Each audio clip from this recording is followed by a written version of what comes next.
광야 같은 세상 길을 걸어온 우리를 말씀을 따라 걷다입니다. 오늘은 오바다 선지자를 통해서 주시는 말씀을 살펴보도록 하겠습니다. 구약 성경 전체를 통틀어서 딱 한 장으로만 되어 있는 가장 짧은 책이 바로 이 오바다서인데요. 분량이 짧다고 해서 그 안에 담긴 메시지까지 가벼운 건 절대 아닙니다. 오늘 우리는 에돔이라는 나라가 어떻게 교만해졌고 또 형제를 어떻게 배신했는지, 그리고 그 결과로 어떤 하나님의 심판을 받게 되는지 아주 깊숙하게 파헤쳐 볼 겁니다. 이 수천 년 전 고대의 스토리가 오늘날 우리 삶에 얼마나 무섭고 강력한 경고로 다가오는지 지금부터 함께 확인해 보시죠. 자, 오늘 살펴볼 전체적인 흐름입니다. 먼저 에돔과 유다의 역사적 배경부터 시작해서요. 에돔을 완전히 무너뜨린 그 교만의 착각이 대체 무엇이었는지 살펴볼 거고요. 이어서 그들이 저지른 끔찍한 배신과 그에 대한 하나님의 주권적인 심판, 그리고 마지막으로 이 모든 사건이 우리에게 던지는 현대적 영성교훈까지 쭉 이어서 가보겠습니다. 첫 번째 파트, 역사적 배경입니다. 일단 에돔과 이스라엘, 즉 유다는 창세기에 나오는 에서와 야곱의 후손들이잖아요.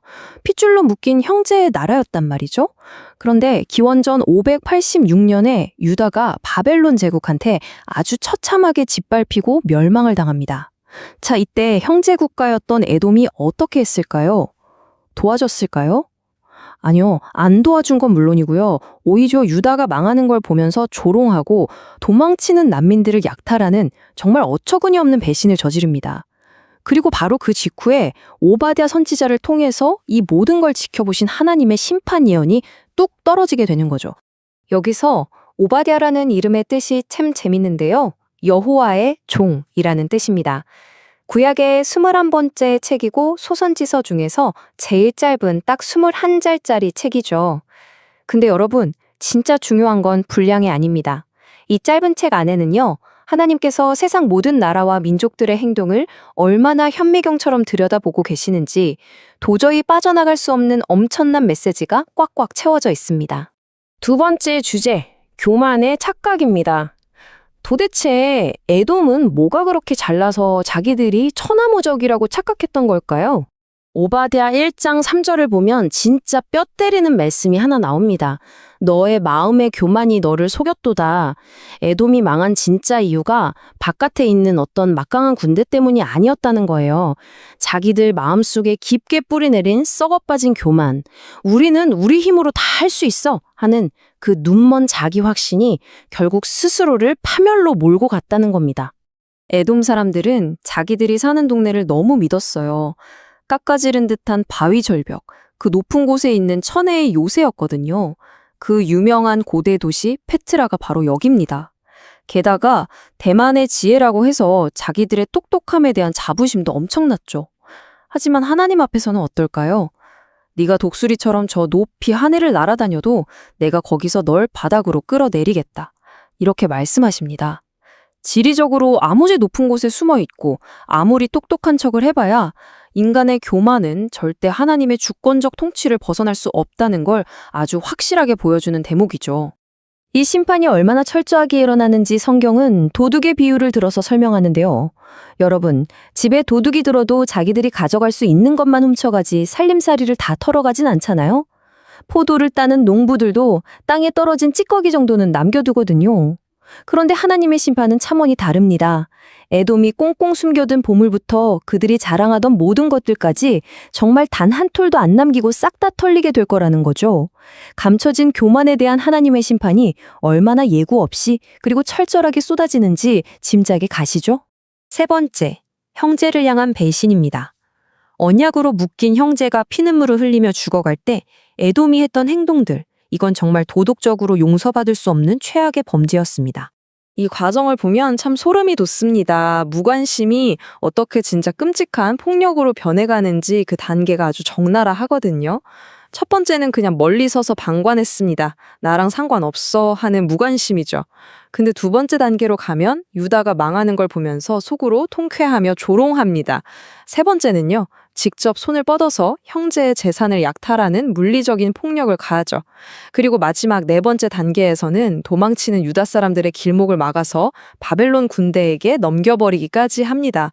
단순한 방관이 이렇게까지 끔찍한 적극적 악행으로 발전해 버린 겁니다.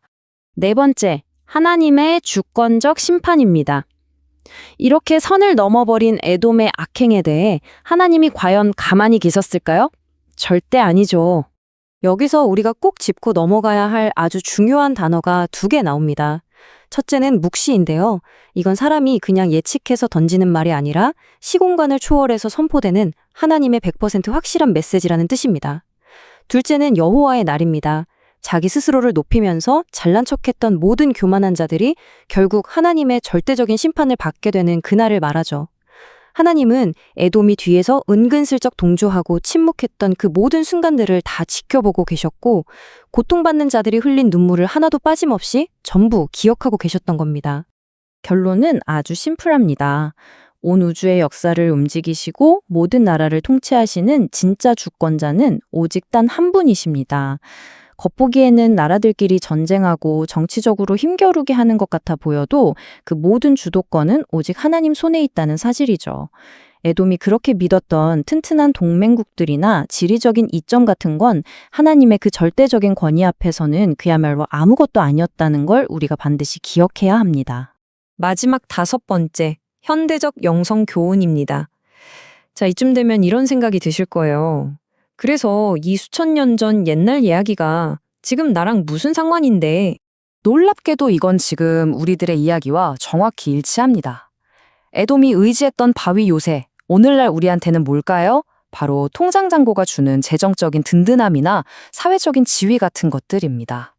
그리고 그들이 자랑했던 대만의 지혜는요, 우리가 교회 좀 오래 다녔다고 뽐내는 신앙의 연륜이나 스스로 난 괜찮은 크리스천이야 라고 생각하는 지적 영적인 교만일 수 있죠. 가장 무서운 건 유다를 배신했던 그 행위입니다. 주변에 고통받고 힘들어하는 사람들을 보면서도 그냥 모른 척 넘어가는 방관자의 죄가 바로 현대판 에돔의 배신입니다. 우리가 누리고 있는 이 안락함이 에돔과 똑같은 괴물을 만들어낼 수 있다는 진짜 무서운 경고인 거죠. 그래서 우리는 어떻게 해야 할까요? 첫째, 내가 가진 모든 것의 주인이 하나님이심을 인정하고 이 영적인 교만을 철저하게 잘라내야 합니다. 둘째, 나는 직접적으로 나쁜 짓 안 했으니까 괜찮아라는 방관자의 죄를 깊이 회개해야 하고요. 셋째, 억울하게 고난받는 사람 앞에서의 침묵은 절대 중립을 지키는 게 아니라 악당과 똑같은 공범이 되는 거라는 걸 명심해야 합니다. 결국 진짜 신앙이라는 건 그저 나쁜 짓을 피하는 걸 넘어서 약한 자들을 보호하고 형제 아픔에 적극적으로 사랑을 실천하는 바로 그 자리에 있는 겁니다. 오늘 이 시간 우리 스스로에게 이 날카로운 질문을 꼭 한번 던져보셨으면 좋겠습니다. 나의 형제가 고통받을 때 과연 나는 어디에 서 있는가? 혹시 에돔처럼 뒷짐지고 방관하면서 그저 나 혼자만의 안전과 평안을 즐기고 있지는 않으신가요? 지금까지 말씀을 따라 걷다이었습니다. 다음 시간부터는 요나서를 살펴보도록 하겠습니다. 오늘도 말씀과 함께 평안한 하루 되시길